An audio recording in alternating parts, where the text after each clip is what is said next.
tech. NVIDIA, losing nearly $600 billion in market cap today alone. The release of DeepSeek AI from a Chinese company should be a wake-up call for our industries that we need to be laser-focused. अमेरिकी technology industry के अंदर एक बड़ी हलचल much गई जब China ने अपना जदीद तरीन मसनूई जहानत AI मॉडल DeepSeek लॉन्च किया। ये मॉडल मौजूदा AI सिस्टम्स जैसे कि ChatGPT और Google Gemini से कहीं ज्यादा एडवांस्ड और ताकतवर बताया जा रहा है। दिलचस्प बात यह है कि DeepSeek को बिल्कुल मुफ्त फराहम किया जा रहा है, जबकि ChatGPT जैसे प्लेटफॉर्म्स के लिए सार्फिन को महंगी सब्सक्रिप्शन खरीदनी पड़ती है। टेक्नोलॉजी मार्केट पर असरात। जनवरी 25 को DeepSeek के लॉन्च के बाद ही अमेरिकी स्टॉक मार्केट में एक नुमायां गिरावट देखने में आई और मशहूर टेक्नोलॉजी कंपनियों की मार्केट वैल्यू रातों रात अरबों डॉलर तक गिर गई। सरमायाकारों में खौफ फैल गया कि अगर चाइना का नया मॉडल वाकई बेहतर और सस्ता है तो अमेरिकी कंपनियां कैसे मुकाबला करेंगी। इस खौफ की वजह से बहुत से सरमायाकारों ने अपना सरमाया अमेरिकी कंपनियों से निकालना शुरू कर दिया, जिसके नतीजे में अमेरिकी टेक्नोलॉजी सेक्टर को तकरीबन $1 ट्रिलियन 1000 अरब डॉलर का नुकसान हुआ।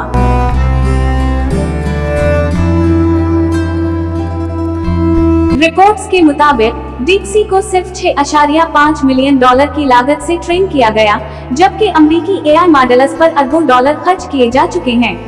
इसकी सबसे बड़ी खासियत ये बताई जा रही है कि ये मंतकी तज्ज़िये, लॉजिकल रीजनिंग और सवाल जवाब में ChatGPT और Google Gemini से भी ज्यादा बेहतर नताइज दे रहा है।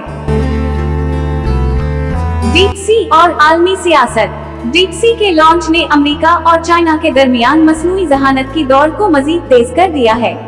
अमेरिकी हुकूमत को सबसे बड़ा खदशा ये लाहक है कि अगर पूरी दुनिया ने चाइनीज AI सिस्टम को अपनाना शुरू कर दिया तो आलमी सतह पर डेटा चाइना के कंट्रोल में चला जाएगा।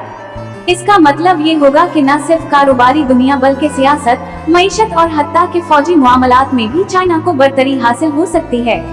क्या AI मजहब के लिए खतरा बन सकती है? जब भी टेक्नोलॉजी में कोई बड़ा इंकलाब आता है तो मजहबी हलकों में मुख्तलिफ सवालात जन्म लेते हैं। DeepSeek की तरक्की के बाद ये सवाल उठाया जा रहा है कि अगर मसनूई जहानत इतनी एडवांस हो गई कि इंसानों को किसी मजहब की जरूरत ही ना रहे तो क्या होगा? क्या मुस्तकबिल में लोग कुरान व हदीस की बजाय AI से अपने मजहबी सवालात के जवाब लेने लगेंगे?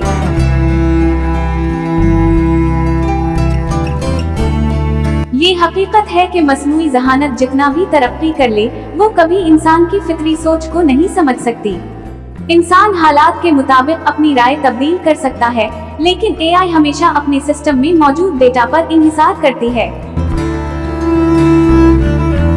रूहानी एहसासात और सही व गलत की हकीकी तमीज मौजूद नहीं होती। क्या AI मजहब का मुतबादिल बन सकती है? बास टेक्नोलॉजी माहिरीन का ख्याल है कि मुस्तकबिल में AI इतनी ताकतवर हो सकती है कि वो खुद को अपग्रेड करना और अपने जैसे मजीद मॉडल्स तैयार करना शुरू कर दे। लेकिन सवाल ये है कि क्या एक मशीन कभी इंसान की रूहानी जरूरियात को पूरा कर सकती है? इस्लाम के मुताबिक सच्चा इल्म वही होता है जो अल्लाह के करीब ले जाए, और यही चीज इंसान को दिली सुकून फराहम करती है। कुरान में भी फरमाया गया है कि बेशक दिलों का सुकून सिर्फ अल्लाह के जिक्र में है। अगरचे AI हमें बेशुमार सहूलतें दे सकती है, लेकिन वो इंसान को ज़हनी व रूहानी तस्कीन फराहम नहीं कर सकती। मुसलमानों के लिए AI का सही इस्तेमाल।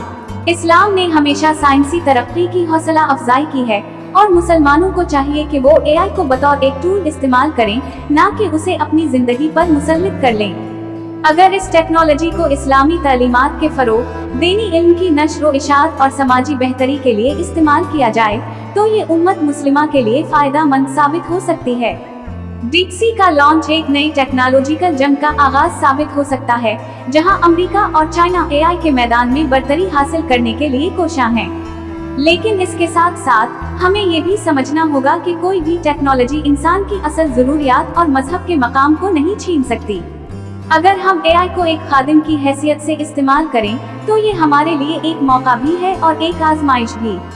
अगर आपको ये वीडियो पसंद आई हो तो उसे लाइक और शेयर करें। अगली वीडियो में दोबारा मुलाकात होगी। तब तक के लिए अपना ख्याल रखें। अल्लाह हाफिज।